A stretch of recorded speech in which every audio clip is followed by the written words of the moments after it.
दोस्तों, समय था आज से करीब 6 करोड़ 50 लाख साल पहले।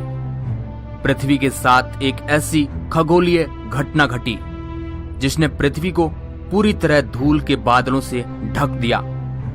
इस भयानक विस्फोट से इतना अधिक मात्रा में रेडिएशन उत्पन्न हो रहा था कि इसके 800 किलोमीटर एरिया में आने वाले सभी जीव जंतु आग की भट्टी में तब्दील हो चुके थे।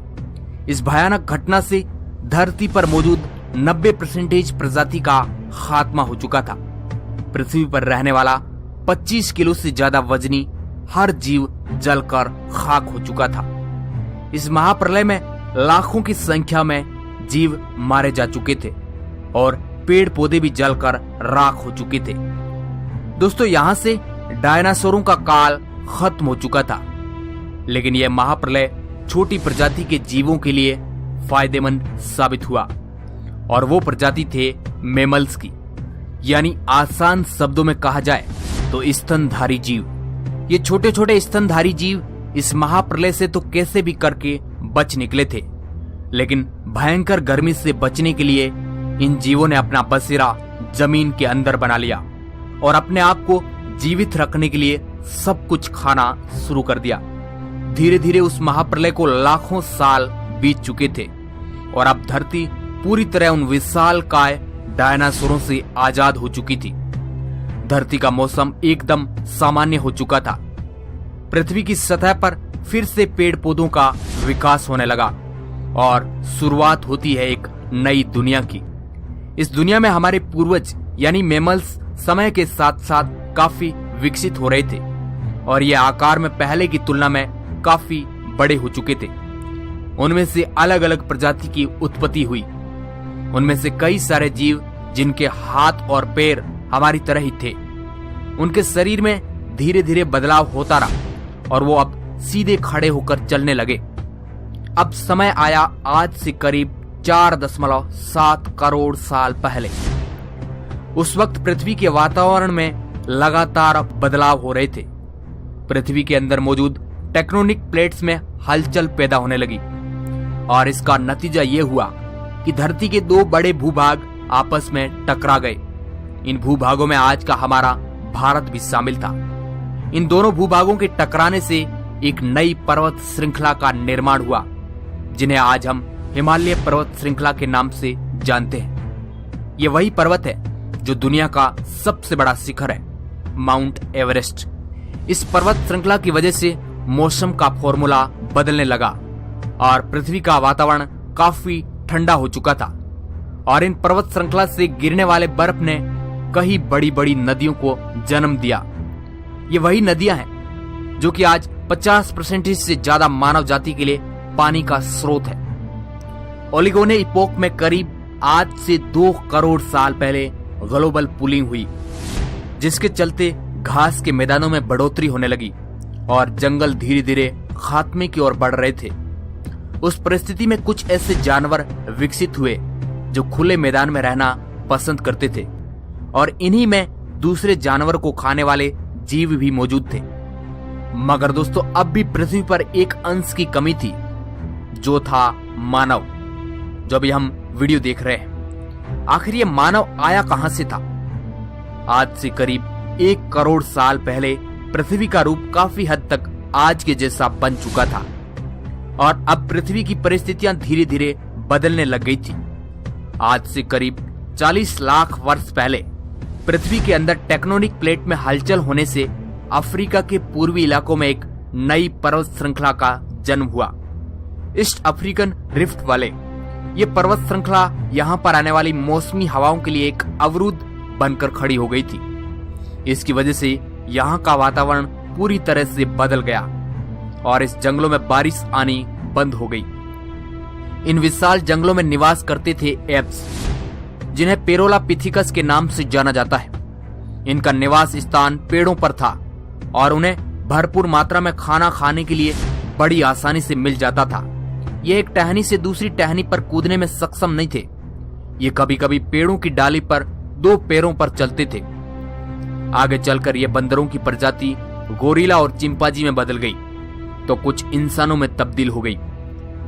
ये पूरे अफ्रीका में फैले हुए थे। मगर समय बीतने के साथ साथ यहाँ पर अकाल की स्थिति आ गई। बारिश न होने की वजह से जंगल पूरी तरह से साफ हो चुके थे और इन एप्स के लिए पेट भरना भी मुश्किल हो रहा था। खाने की तलाश में इन्होंने पेड़ों से नीचे कदम रखा। ये थे अर्धीपिथिकस रेमिडस।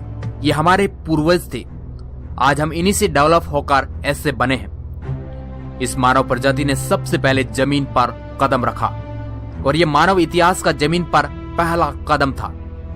इनकी शक्ल कुछ हद तक हम इंसानों से मिलती थी और इनका दिमाग संतरे के जितना बड़ा होता था और इनके पास हम इंसानों जैसे दांत भी हुआ करते थे और आकार में ये लगभग 4 फीट लंबे होते थे। कई हजार सालों के विकास क्रम के बाद इन्होंने अपने आप को 2 पैरों पर चलने के लिए सक्षम बना लिया, जिस कारण ऊर्जा भी कम खर्च होती थी। 2 पैरों पर चलने की वजह से ये काफी लंबी दूरी तक अपनी नजर घुमा सकते थे। साथ ही साथ इनका दिमाग भी बुद्धिमान होता जा रहा था। समय बीतता गया, विकास की प्रक्रिया लगातार चलती रही और हमारे पूर्वज अपने शरीर में विकास करते गए। आज से करीब 23 लाख साल पहले हमारे पूर्वजों ने अपने दिमाग को काफी ज्यादा विकसित कर लिया था। इस प्रजाति का नाम था होमो हेबिलिस और उन्होंने पहली बार पत्थर को हथियार के रूप में इस्तेमाल करना शुरू किया और धीरे धीरे धारदार पत्थर की मदद से हथौड़ा बना लिया। कई सालों के लंबे अरसे से गुजरने के बाद इन्होंने अपने दिमाग को कुछ इस कदर बुद्धिमान बना लिया कि अब वह शिकार के लिए आपस में लड़ने की बजाय समूह में शिकार करने लगे थे। इसके बाद प्रजाति आई होमो इरेक्टस, जो अन्य जानवरों से ज्यादा बुद्धिमान थे। होमो इरेक्टस प्रजाति ने ही सबसे पहले आग का इस्तेमाल किया। ये खोज हमारे मानव इतिहास के लिए बेहद ही खास थी। उस वक्त यह एक अहम खोज थी। आग की मदद से ये अपने आप को ठंड से बचाए रखते थे और अंधेरों में रोशनी दिलाती थी।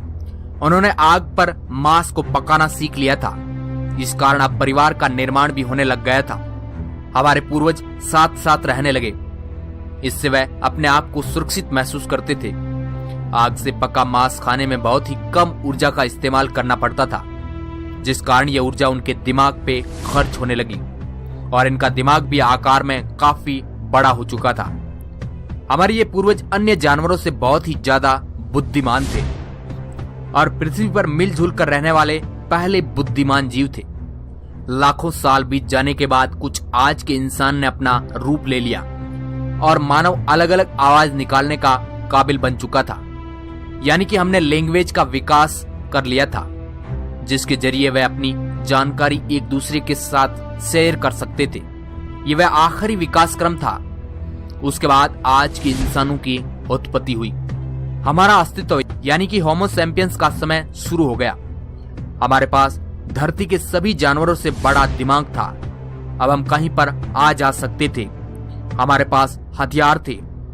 उससे भी बड़ी बात, उस वक्त हमारे पास बुद्धिमान दिमाग था और अब हम केवल एक ही महाद्वीप तक सीमित नहीं रहे, बल्कि अलग अलग महाद्वीपों पर निवास करने लगे। आज से करीब 50,000 साल पहले आइस एज शुरू हो गई और इसी वक्त इंसान चाइना और ऑस्ट्रेलिया तक पहुंच गया। धीरे धीरे हम इंसान पूरी दुनिया में फैल गए, फिर पेट पालने के लिए खेती शुरू की और इसी तरह इंसानों ने पूरी दुनिया में अपनी बस्तियां बसा दी और धीरे धीरे आज हमने अपने आप को काफी विकसित कर लिया है। कितनी कड़ी चुनौतियों के बाद आज के हम इंसान अस्तित्व में आए। आज हमने इतनी ज्यादा टेक्नोलॉजी विकसित कर ली है कि अब हम केवल पृथ्वी तक ही सीमित नहीं रहे, बल्कि चांद पर भी कदम रख चुके हैं और विज्ञान की मदद से हम अलग दुनिया के बारे में खोज कर रहे हैं। आज पृथ्वी पर हमारे अलावा कोई ऐसा बुद्धिमान जीव नहीं है जो हमसे आगे है। आज ऐसा समय आ चुका है कि सुबह के वक्त इंटरनेट के बगैर हमारी आंखें तक नहीं खुलती है। कुछ लोगों को इंटरनेट के बगैर लगती भी नहीं है। समझ गए ना क्या कहना चाह रहा हूं? आप टेक्नोलॉजी का उदाहरण खुद देख सकते हैं। अभी आपने 10 मिनट के अंदर मानव जाति के अस्तित्व का पता लगा लिया। आज हमें पता है कि हम मानव धरती पर कैसे आए। हमने अंतरिक्ष में जाकर कई रहस्यों को उजागर किया है और आगे भी टेक्नोलॉजी की विकास की प्रक्रिया लगातार जारी है। तो दोस्तों, कैसा लगा हमारा करोड़ों सालों का सफर? आप अपनी प्रतिक्रिया कमेंट बॉक्स में जरूर दें अगर वीडियो पसंद आया है तो इस वीडियो को लाइक, शेयर और सब्सक्राइब करना बिल्कुल ना भूलें। वीडियो को पूरा देखने के लिए आपका बहुत